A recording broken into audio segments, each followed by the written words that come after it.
fans, wherever you may be. Welcome back for another edition of the Seahawks Playbook podcast. Join your host, Phil Alvstad, and co-host, sports writer and football analyst Keith Myers as we talk Seahawks football.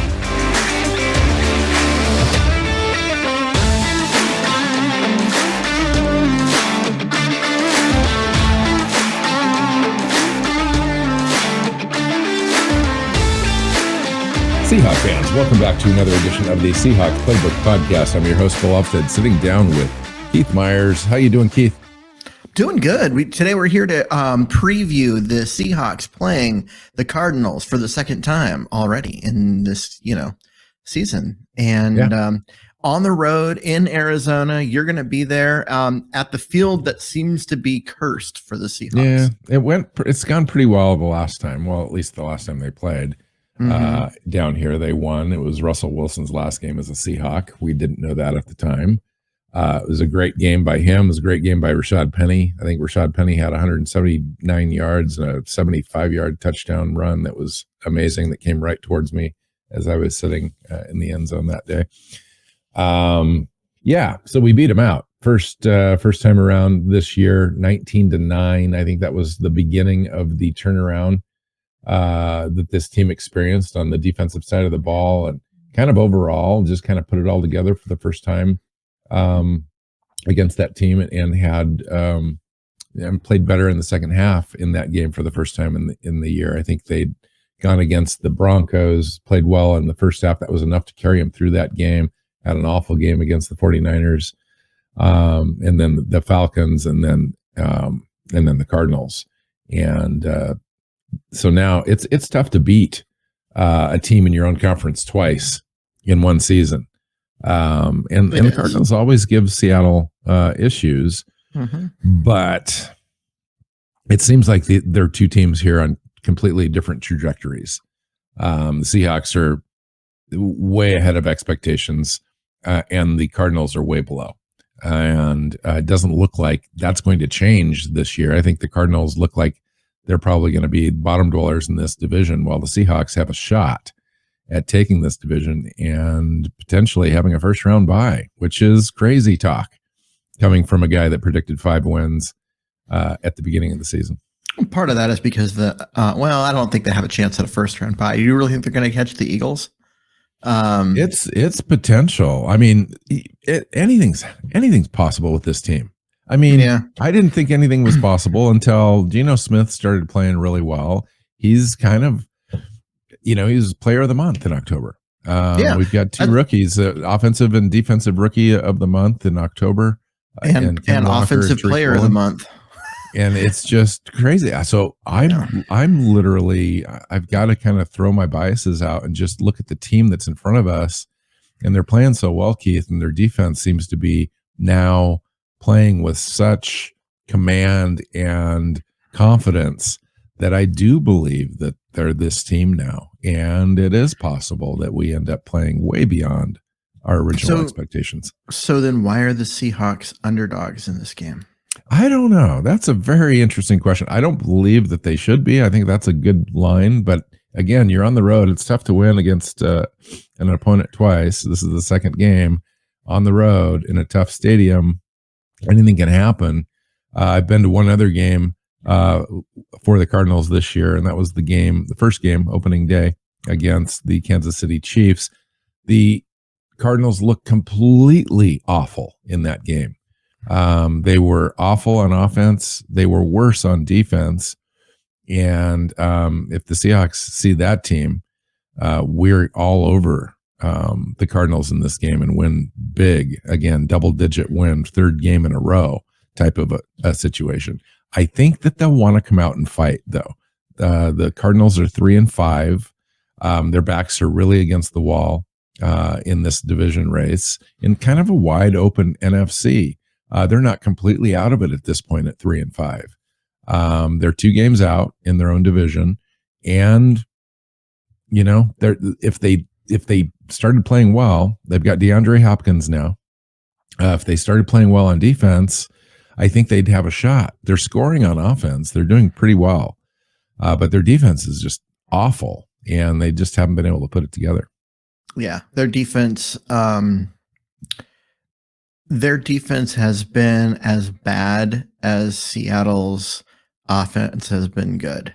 And that is not a combination that works well for Arizona. And close to as bad as the Seahawks defense started out in the first 3 games. Yeah, but the Seahawks defense has been so much better. Absolutely. It's not even in the same ballpark as what we lined up in the first 3 games.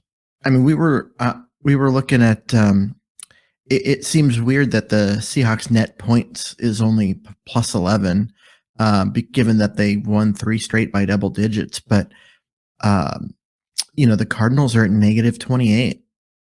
And which means they're not just getting beat this year, and they're not just getting beat by like, a field goal here or whatever. They're getting beat, pretty badly when they lose, and that's not a good sign. Yeah, they went up against the 49ers, the Vikings in this last game, and the Vikings beat them pretty handily. And they lost 34-26. The score wasn't as close as the game wasn't as close as the score indicates. Yeah, some garbage time scores by Arizona. Hopkins came alive though in the last couple of games. Hopkins has really looked great for them. Kyler Murray's got to be thrilled. He's got a target there. He's got one real target to throw the ball to. And Rondell Moore is out there getting all the snaps. So those two combined to really, I mean, they're getting Hopkins was out there 100% of the snaps last game, and I think Moore was out there 89% or something like that. So those are the guys that are trying to carry this team, and it's just not enough. Since returning from suspension, in 2 games, Nuke Hopkins has 27 targets in the passing game, tied for the most in the NFL over those 2 weeks, and 22 catches and 262 yards, and those catches have generated 13 first downs and a touchdown, and he's the real deal. I mean, we knew that. Yeah, he's one of the best receivers in the NFL, just straight up. He's one of the best. But one of the things that I found to be interesting is that, and I don't know if this was by design or if it's just because he was suspended and they're trying to ease him back into it and only make him responsible for a certain part of the playbook. But he's pretty much lined up exclusively on the left side for those 2 games. He has not gone over to the right side very often. And that would leave him up against Tariq Woolen a lot in this game. That would be a very interesting matchup. That is going to be a fun matchup because Woolen's got him on speed, but Hopkins is, as far as route runnings go, he's great, and he's just fantastic. So where are the clear advantages that Arizona has in this game, Keith? Are there any, really? I mean, other than that matchup, maybe. I mean, you're talking about a rookie corner, but he's also player of the month in October. He's got 4 picks, and by all indications, forever in the next 10 years, he's probably a top 10 corner in this league against a guy that's got the most catches for a guy, at 30 years old in the history of the NFL. And he's prolific.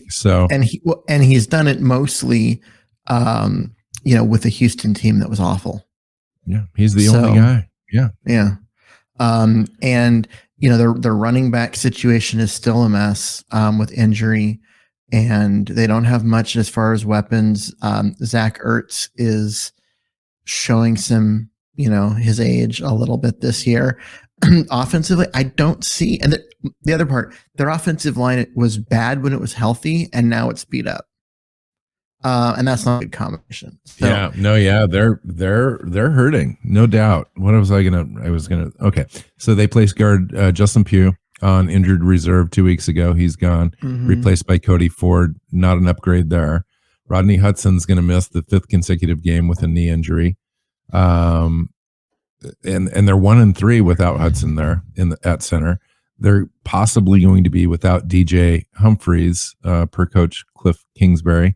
Hopefully he feels better, he said, but I'm not sure he'll make it on Sunday. So their offensive line is decimated. I was looking at the stats. their offense is middling all across the board this year. You know, in years past, especially the last 2 years prior, they've had one of the most prolific and high scoring offenses in the NFL. And so now their defense is just horrendous, really. Bottom 25 defense in the NFL. And their offense is really not even top 15 this year. And so that combination has just doomed them out of the gate this year. And not having Hopkins just exasperated that. They're going to get a little better with that. And I think Kyler Murray looks more confident when he's out there on the field with him. But I just don't know if it's enough. So asking again, why is Arizona favored in this game? I can't figure it out. I went back and looked at the first matchup a little bit and trying to see, I'm like, okay, well, they played poorly. Arizona did. And so they'll play better. It's at home. You know, where are they going to find that advantage where they can beat Seattle? And honestly, I couldn't find it. I mean, Hopkins makes a difference offensively because their offense was and just awful. And Zach Ertz was. He doesn't make that much of a difference. He doesn't. Yeah, he's not that big of an influence. He's got one touchdown in 2 weeks. You know, I mean, so you're looking for scores there and a guy that's going to make a difference. 22 receptions for a bunch of yards. Most of those are empty yards. They're not scoring points.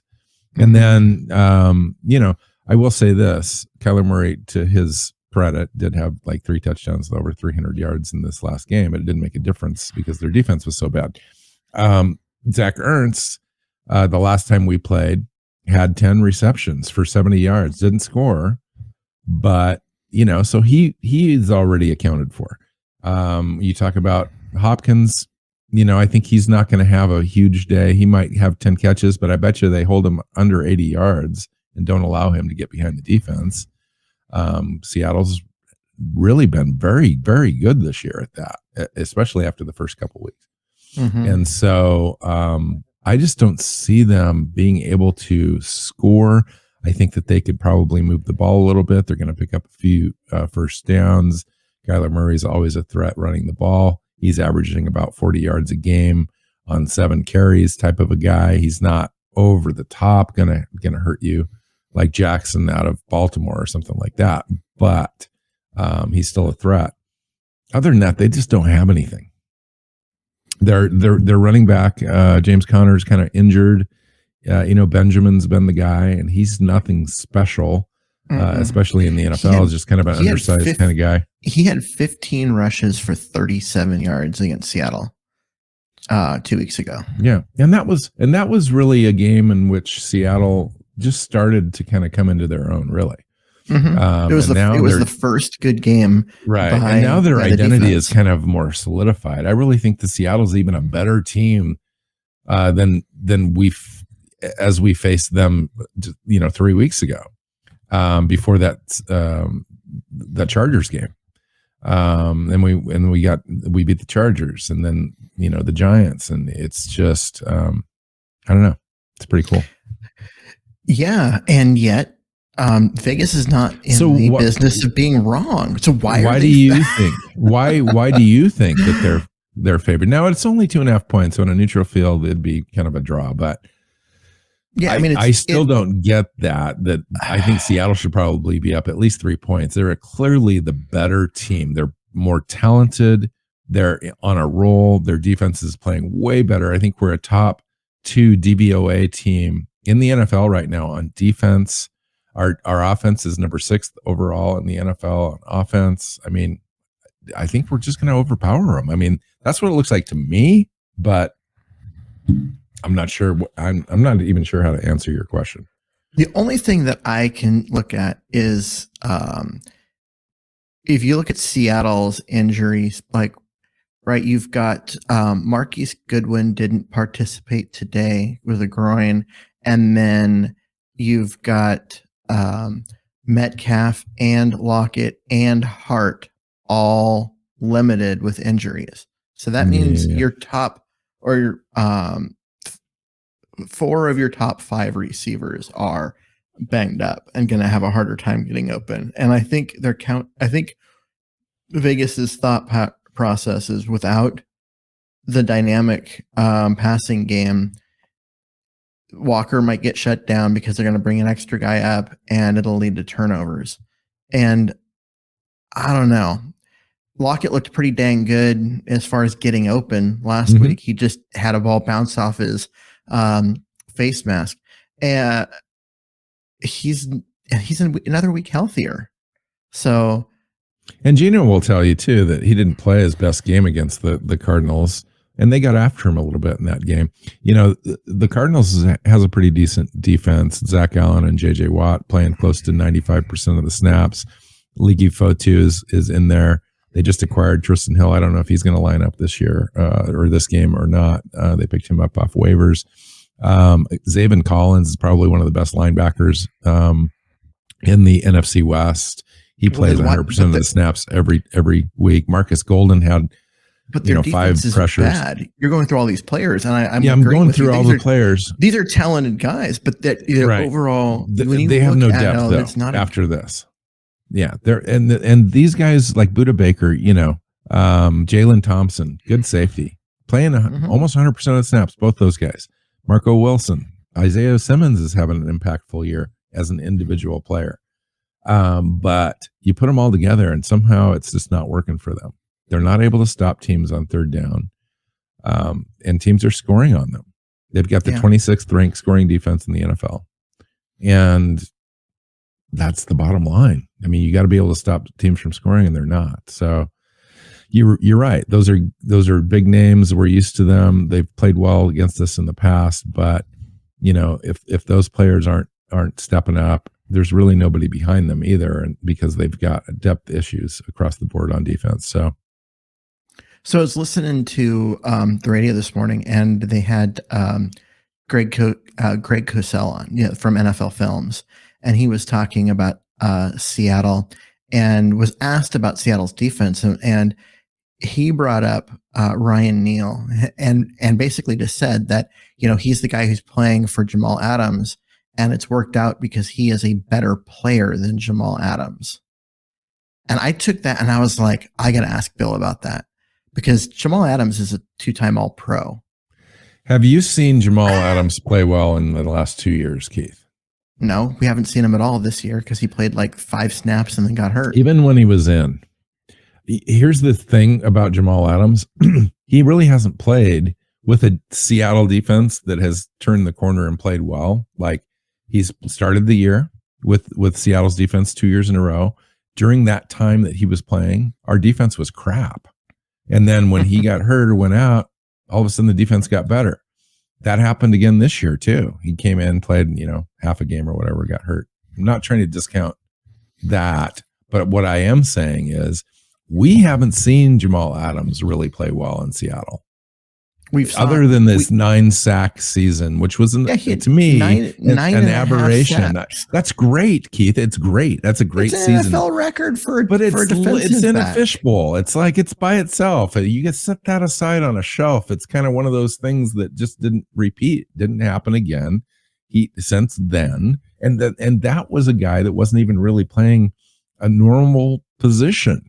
And that was just kind of a guy that was blitzing off the end and blitzing off the side and kind of doing some stuff, hybrid kind of stuff, which was great. Helped us out. We needed some pass rush, but it's not, it doesn't seem to be repeatable. But I will say this, Neal is playing out of his mind. I mean, he had a great game 2 games ago, got hurt a little bit, banged up. He was in this week. He's a good player, solid player, better tackler than Jamal Adams. Jamal Adams throws his body. That's why he's getting hurt. You get the shoulder thing because he flies around and he tries to hit people without wrapping up. Ryan Neal's a better tackler. I'll say that much. Ryan Neal's significantly better in coverage. He's also a cornerback. Absolutely.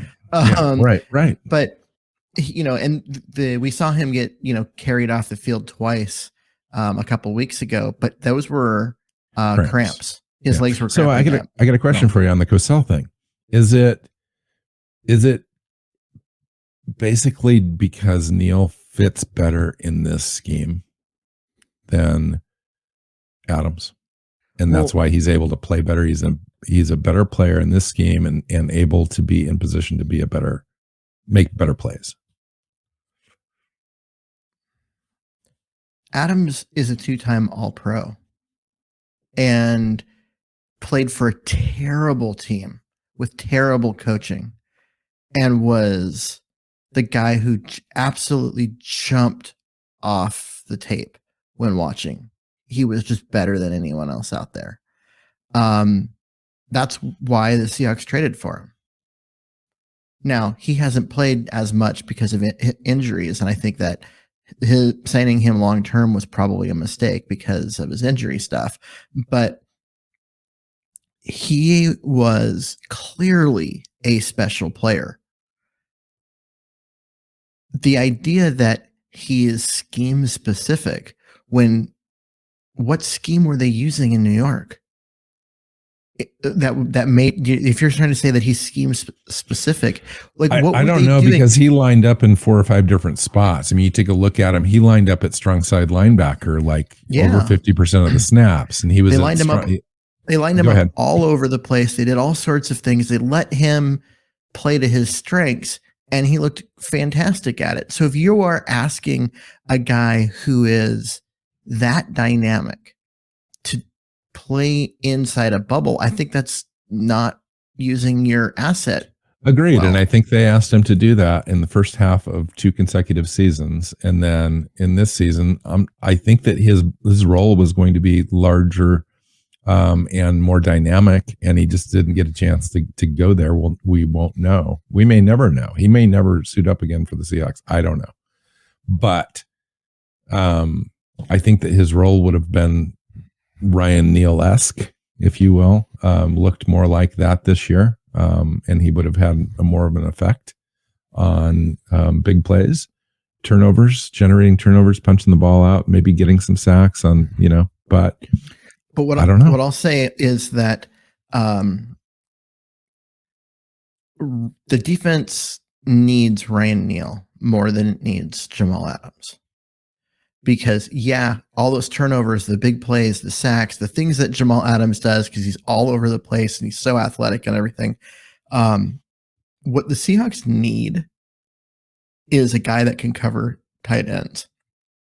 Yeah, Zach Ertz had 10 targets, 7 receptions for 70 yards the last time these teams played, but it never felt like there was any kind of dynamic passing game to him. It was like a lot of these really short curl stuff, not even getting first downs, a lot of catches on 3rd and 10, they got a 7-yard reception and that kind of stuff. Mm-hmm. And it was because of the play of Ryan Neal in coverage. He really was what the Seahawks needed him to be in. And that was the first game that he really came in for Josh Jones and started and was really effective. And he is not the dynamic athlete in the same way that Jamal Adams is, but I think he is more of what the team needs, because they aren't great in coverage at linebacker.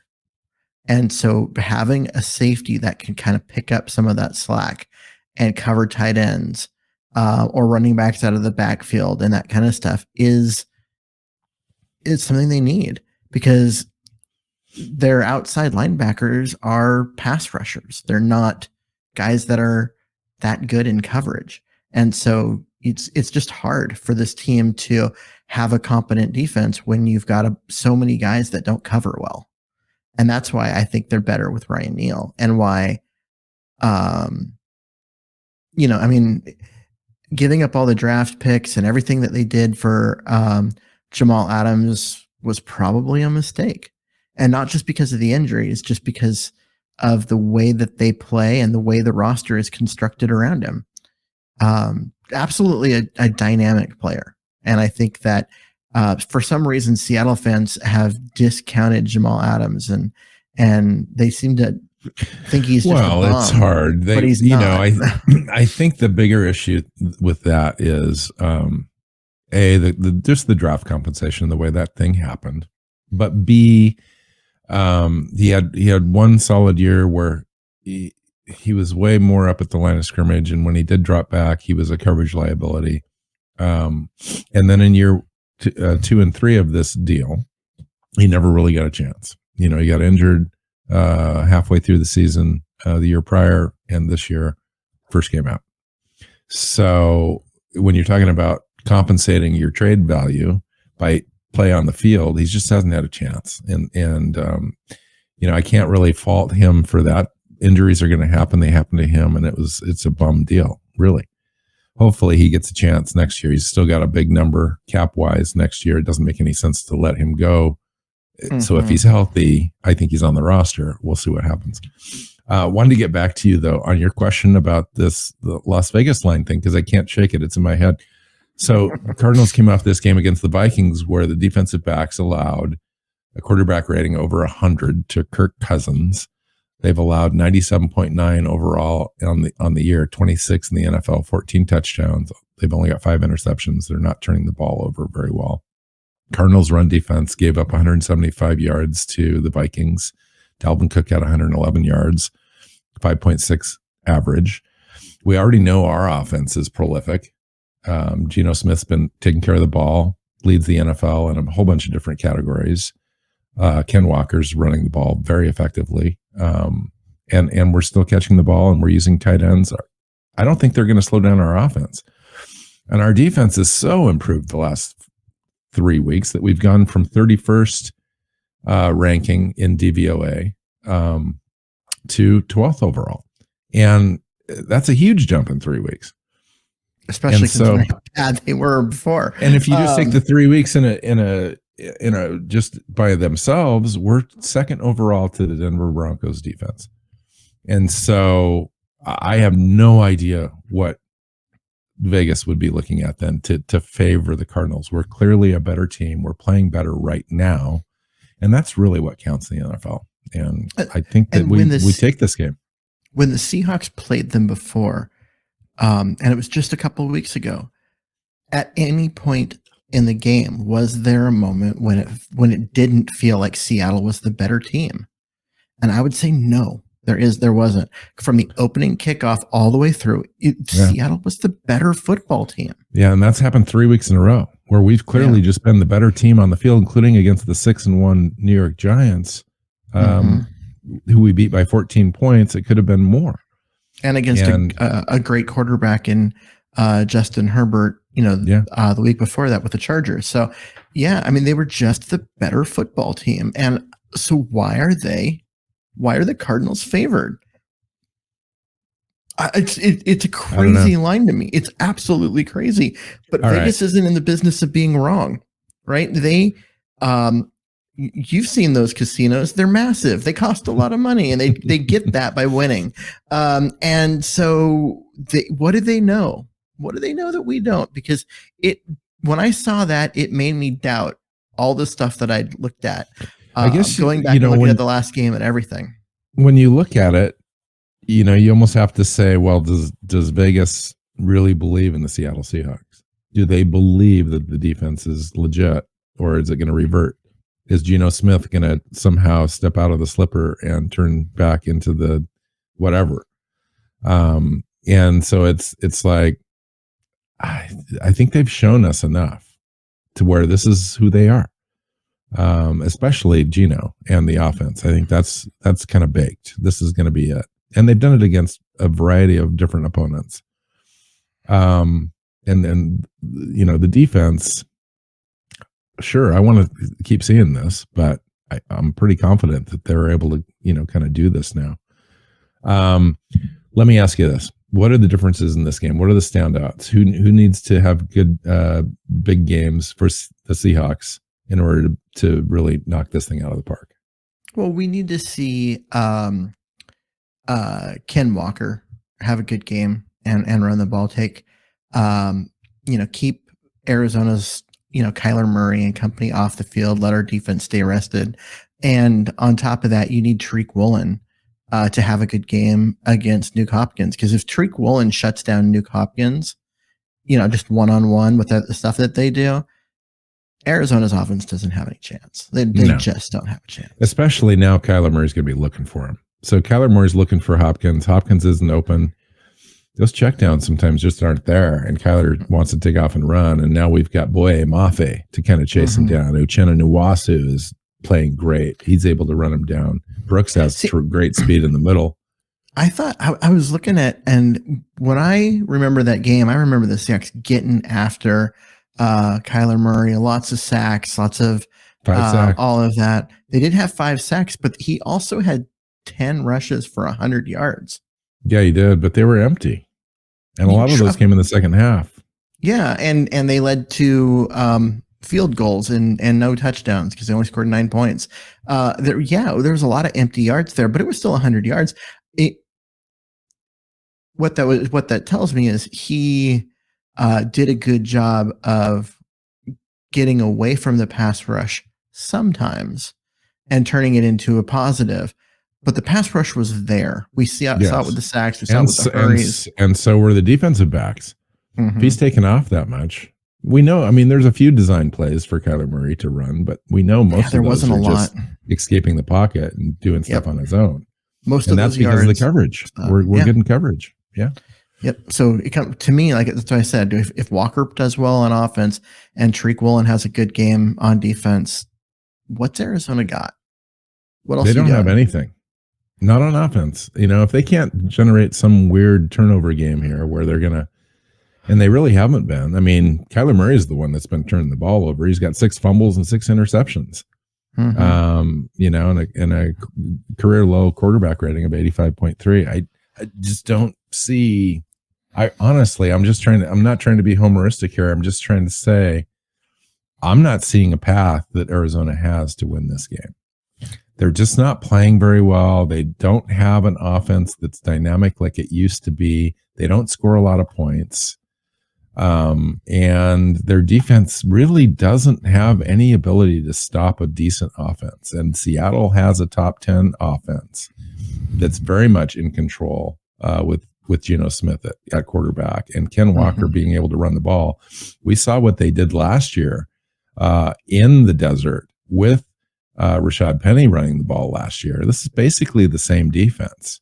We were able to get to it a little bit in this first game, but I think this Seahawks team is even better now, just 4 weeks removed from that game. And they're a more confident defense. They get to the passer, rushing the passer more effectively now. And they've got Bruce Irvin, that I think adds to that a little bit.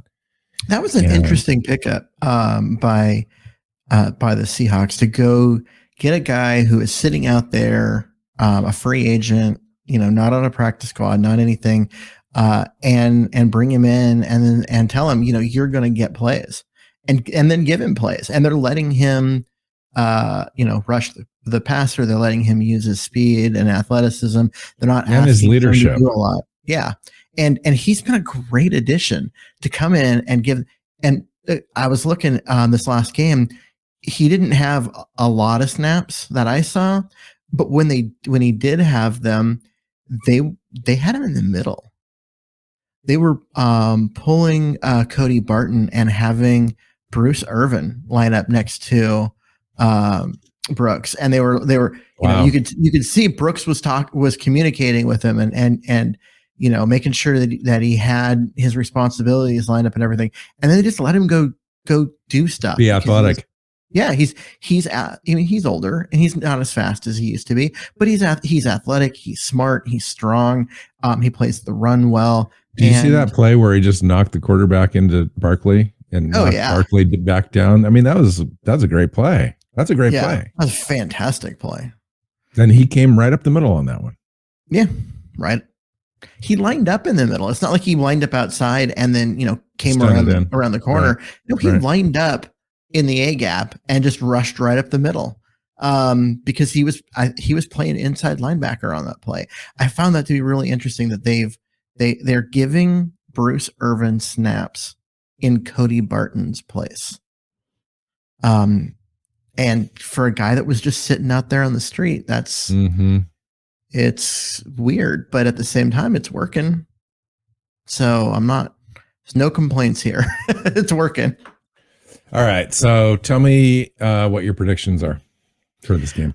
Honestly, they're playing down. They're playing there, which is it's a difference maker as far as the offense has a harder time because you can't communicate as well.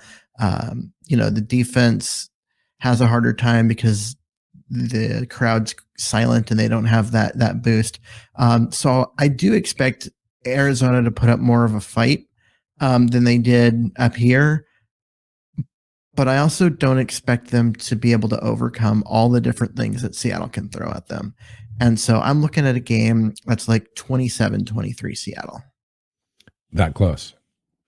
Yeah, I mean, it is the NFL.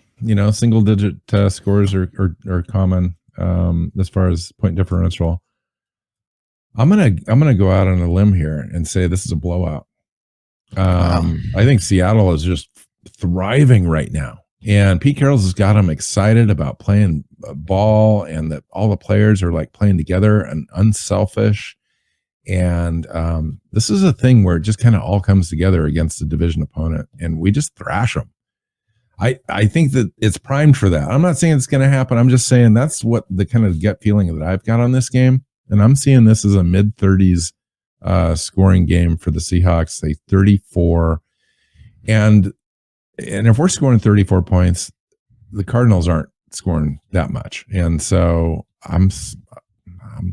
man, they might be able to squeak 17 out, but it also might be 9 again. I mean, I just don't see them getting into the end zone. So if they want to score some field goals, that's fine. I'll give them 4. Let's just say 12. So 34-12. That's cool. That's my score. 34-12.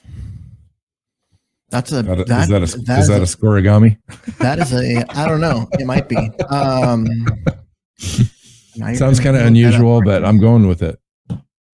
I just don't see touchdowns in the Cardinals' future in this game.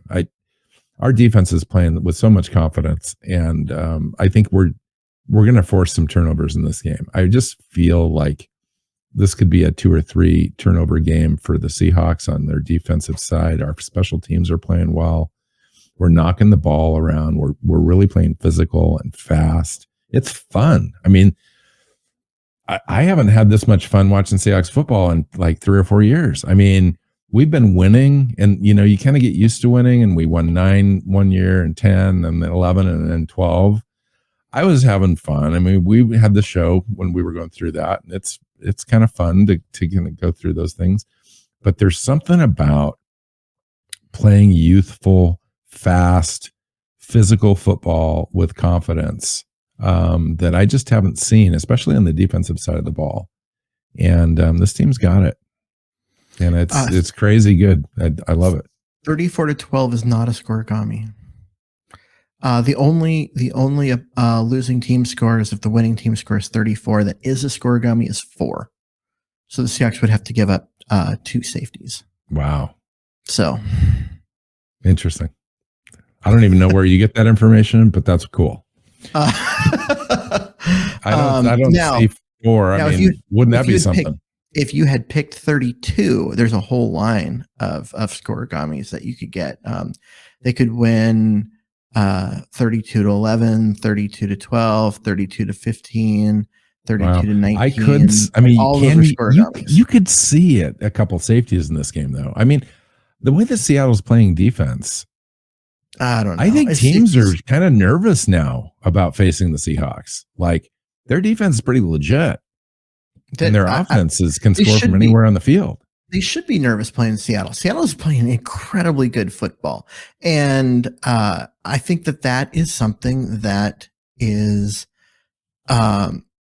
people are afraid to say that because the expectation was that they were going to be really bad this year.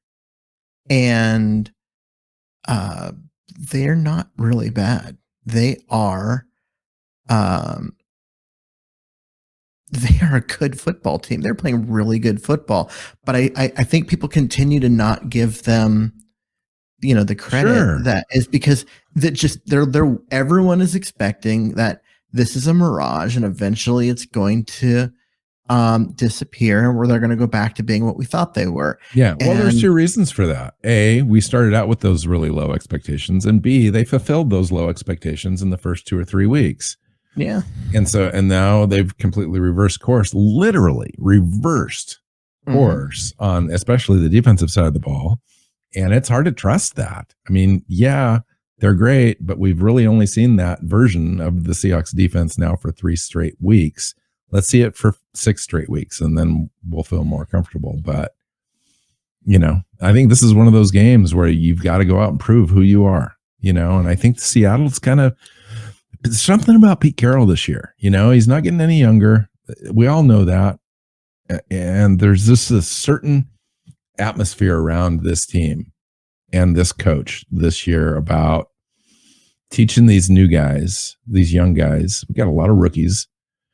How to win in the NFL and how to play and how to show up every week. And there's just something. I don't know what it is, but it's just team special. Is young. It's hungry. It's athletic and physical.